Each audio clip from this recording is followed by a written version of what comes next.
Assalamualaikum warahmatullahi wabarakatuh. Kami akan mempresentasikan materi tentang percobaan kejahatan fogging dari tugas mata kuliah hukum pidana yang beranggotakan saya Lela Apatul Zikin dan teman saya yaitu Marina Rahayu Awalia. Baik, di sini saya akan menyampaikan yang pertama kali yaitu tentang ruang lingkup percobaan kejahatan di pidana. Silo menjelaskan bahwa yang diartikan percobaan yaitu menuju ke suatu hal, akan tetapi tidak sampai pada hal yang dituju itu, atau hendak berbuat sesuatu sudah dimulai akan tetapi tidak selesai. Misalnya, bermaksud membunuh orang yang hendak dibunuh tidak mati, hendak mencuri barang tetapi tidak sampai dapat mengambil barang itu. Apabila orang berniat akan berbuat kejahatan dan ia telah mulai melakukan kejahatannya itu, akan tetapi karena timbul rasa menyesal dalam hati, ia mengurungkan perbuatannya, sehingga kejahatan tidak sampai selesai, maka ia tidak dapat dihukum atas percobaan pada kejahatan itu. Oleh karena tidak jadinya kejahatan itu atas kemauannya sendiri, jika tidak jadinya selesai kejahatan itu disebabkan karena misalnya kepergok oleh agen polisi yang sedang meronda, maka ia dapat dihukum karena hal yang mengurungkan itu terletak di luar kemauannya. Silo menjelaskan syarat selanjutnya adalah bahwa kejahatan itu sudah mulai dilakukan, artinya orang harus sudah mulai dengan melakukan perbuatan pelaksanaan pada kejahatan itu. Kalau belum dimulai atau orang baru melakukan perbuatan persiapan saja untuk mulai berbuat kejahatan itu tidak dapat dihukum. Selanjutnya, syarat dipidananya pembuat percobaan kejahatan, yaitu yang pertama adanya niat. Mengenai unsur niat, Profesor Muljadno berpendapat sebagai berikut, yaitu yang pertama, niat jangan disamakan dengan kesengajaan, tetapi niat secara potensial dapat berubah menjadi kesengajaan apabila sudah diwujudkan menjadi perbuatan yang ditiru. Dalam hal semua perbuatan yang diperlakukan untuk kejahatan telah dilakukan, tetapi akibat yang dilarang tidak timbul. Disinilah niat sepenuhnya menjadi kesengajaan, sama halnya kesengajaan dalam delik yang telah selesai. Berikutnya, akan tetapi apabila niat belum semua diwujudkan menjadi kejahatan, maka niat masih ada dan merupakan sifat batin yang memberikan arah kepada perbuatan, yaitu subjektif underage element. Yang terakhir, oleh karena niat tidak dapat disamakan dengan kesengajaan, maka isi niat itu jangan diambil dari isinya kesengajaan apabila kejahatan timbul. Untuk itu, diperlukan pembuktian tersendiri bahwa isi yang tertentu tadi juga sudah ada sejak niat sebelum diwujudkan jadi perbuatan.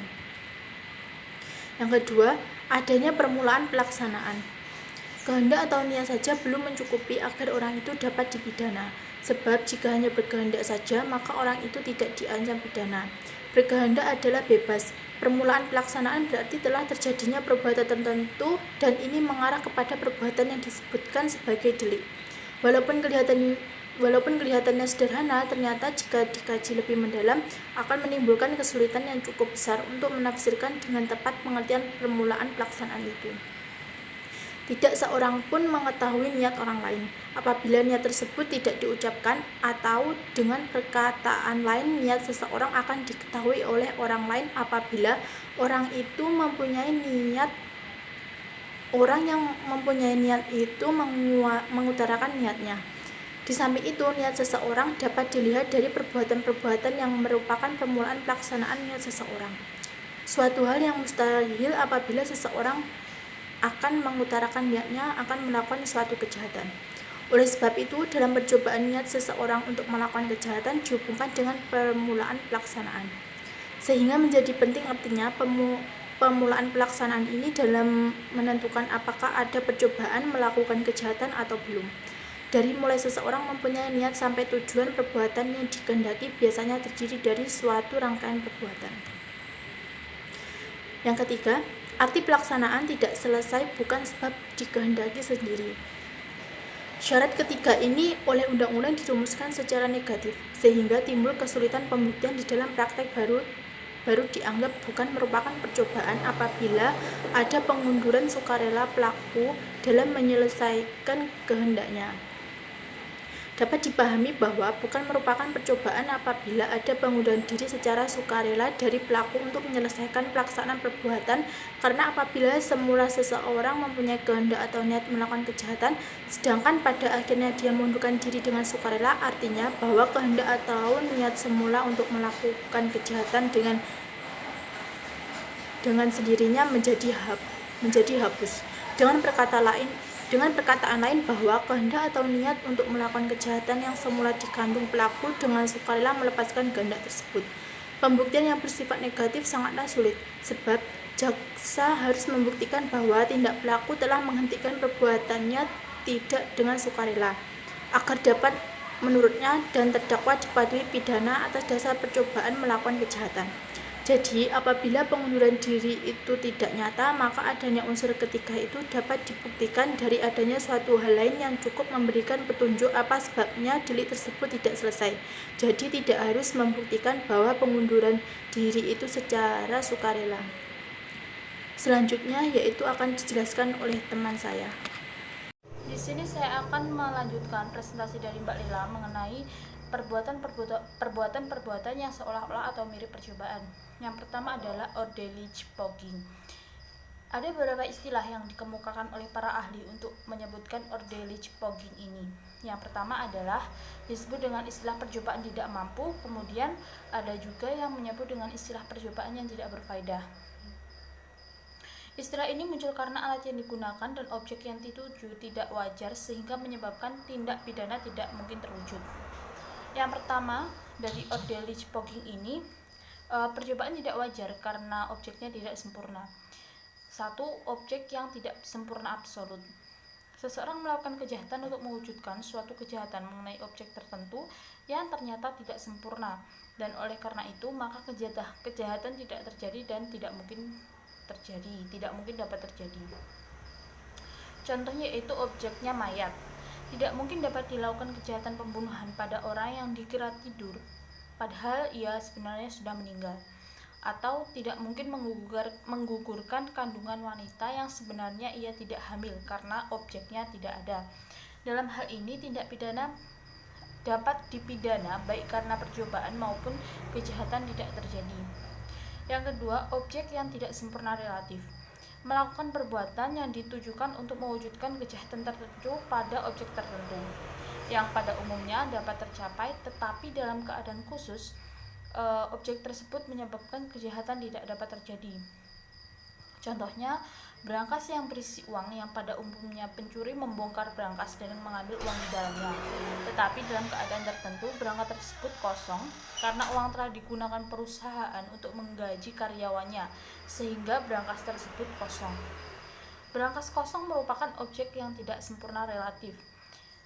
Pada peristiwa tersebut, pelaku telah melakukan perusakan berangkas, oleh karena itu telah terdapat permulaan dari pencurian yang dimulai dari pelaku masuk ke tempat kejadian sampai dengan melakukan perusakan terhadap berangkas, di mana hal tersebut dapat dikenai pasal perusakan barang.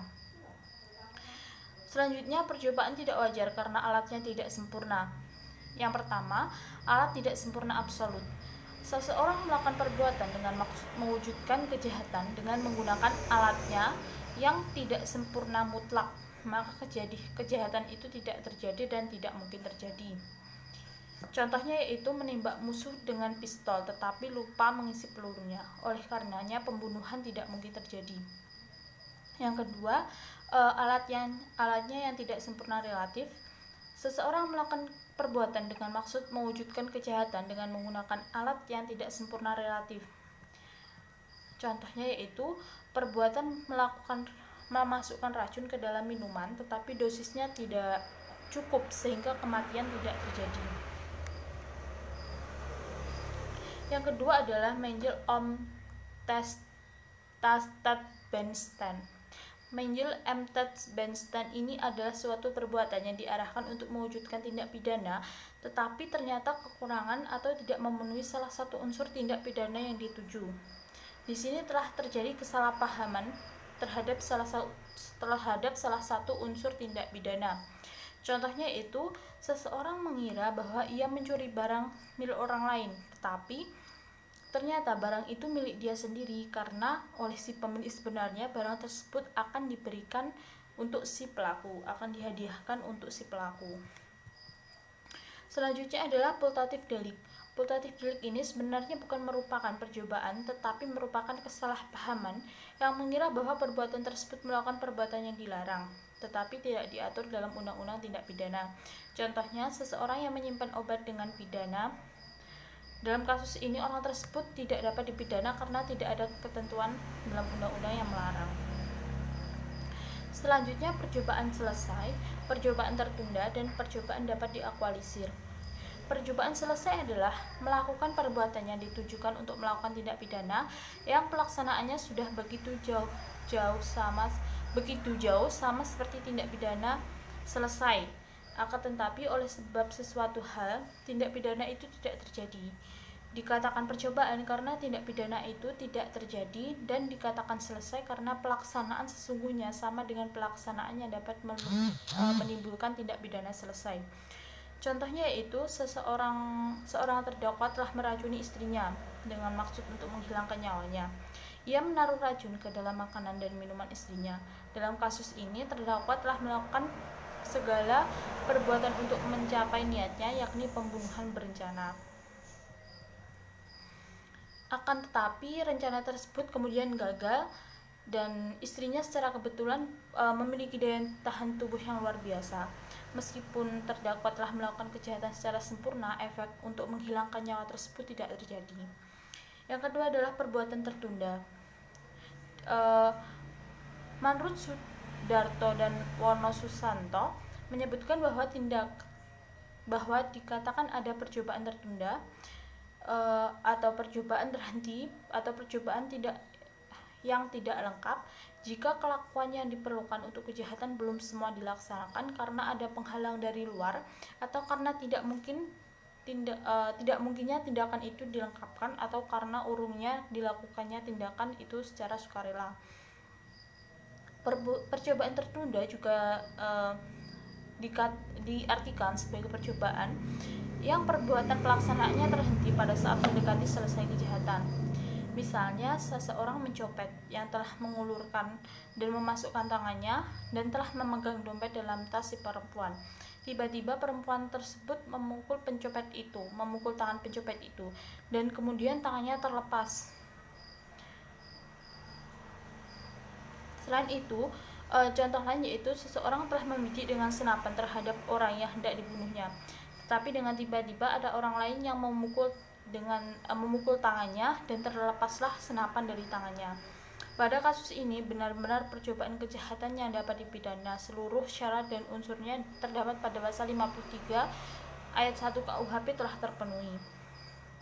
Yang terakhir adalah percobaan yang diakualisir. Percobaan yang diakualisir adalah bila mana pelaku membatalkan lanjutan tindakan yang diniatinya secara sukarela untuk melakukan suatu tindak pidana kejahatan tertentu, tetapi telah memenuhi unsur-unsur dari tindak pidananya.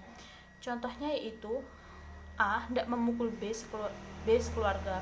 Untuk melakukan niat itu pada tengah malam, A menyiram rumah B dengan bensin dan membakarnya dengan maksud supaya B dan keluarganya mati terbakar. Tetapi setelah terjadi kebakaran, ia merasa menyesal. Lalu secara sukarela ia mendobrak salah satu pintu yang belum terbakar dan turut mengusahakan B dan keluarganya agar selamat. Akhirnya si B selamat. Dalam hal ini, pihak A dipersalahkan karena telah melakukan pembakaran rumah, sedangkan untuk percobaan pembunuhan tidak. Artinya percobaan untuk membunuh yang tidak dipidana dirubah menjadi pembakaran rumah, seperti itu. Sekian presentasi dari kami. Apabila ada kesalahan, kami mohon maaf yang sebesar-besarnya. Wassalamualaikum warahmatullahi wabarakatuh.